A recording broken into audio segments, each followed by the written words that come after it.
Ukisoma neno la Mungu katika kile kitabu cha Yohana sura ile ya 3 mstari wa 16 hadi wa 17, unaona neno la Mungu linasema hivi: Mungu aliupenda ulimwengu. Neno la Mungu linaposema Mungu aliupenda ulimwengu, lilikuwa linamaanisha ya kwamba aliwapenda watu wote ambao wanaishi katika hii dunia. Hao mashoga unaowachukia Mungu aliwapenda. Hao wazinzi unaowachukia Mungu aliwapenda. Hao walevi, hao wachawi unaowachukia Mungu aliwapenda. Na baada ya kuwapenda, nini alifanya?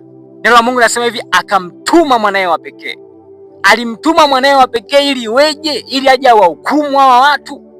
Ili aje awabadilishe dini hawa watu? Hapana. Kwa alikuja kufanyaje?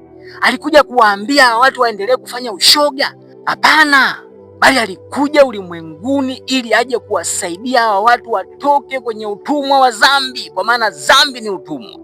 Sikiliza nikwambie kitu ndugu yangu, haijalishi wewe ni mchafu kiasi gani, lakini Mungu anakupenda. Mungu hataki ufe na dhambi zako.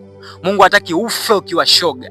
Mungu hataki ufe ukiwa mwizi. Mungu hataki ufe ukiwa kahaba, ukiwa mlevi, hataki. Ndio maana akamtuma mwanae wa pekee ili umwamini yeye. Ukishamwamini akusaidie kukutoa katika huo utumwa wa dhambi, kwa maana mwenyewe hauwezi. Kwa alimtuma Yesu ili aje kukusaidia utoke kwenye utumwa wa dhambi, kwa maana ukifa na dhambi zako Mungu hatakuwa na msamaha na wewe tena, atakuhukumu kuingia katika ile ziwa la moto. Sasa kwa nini ufe na dhambi zako? Kwa nini? Wakati yupo wa kukusaidia. Yupo Yesu, amejitoa kwa ajili yako, amejitoa kukusaidia, kukutoa katika huo utumwa wa dhambi. Mwamini Yesu leo. Mwamini Yesu leo akusaidie ndugu yangu, usife na dhambi zako. Usiendelee kuteswa na dhambi tena. Usiendelee kupelekeshwa na dhambi tena. Usiendelee kudhalilishwa na dhambi tena.